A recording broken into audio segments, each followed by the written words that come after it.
Master J, Georges Lys Erard. C'est un maître dans le vrai sens du terme. Fervent disciple de la qualité, homme de grande culture, excellent communicateur, il nous a laissé une œuvre immense. Master J était l'incarnation de l'homme de médias au sens noble. Un passeur, un messager, le maillon indispensable entre la classe aisée et les démunis. Le 21 mai 1994, il y a tout juste 14 ans, disparaissait Georges Lys Erard, Master J.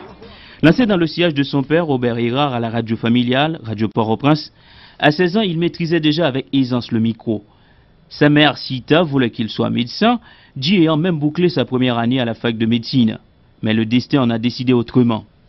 J ne respirait que par la communication, la radio, la musique, le journal.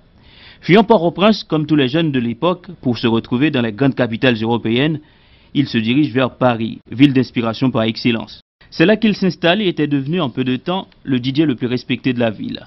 Les boîtes ne suffisaient pas, la radio lui collait à la peau. Rude travailleur, passionné, acharné, on le retrouve plus tard derrière le micro de Radio France Internationale.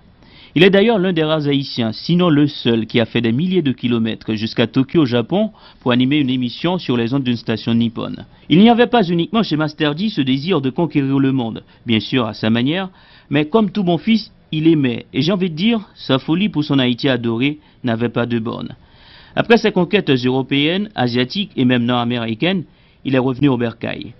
Faisant le tour des médias, dont Métropole et surtout Tropique FM, avec son émission très prisée, La Jungle Tropicale, Master J régnait sur Port-au-Prince. Son nom était sur toutes les lèvres.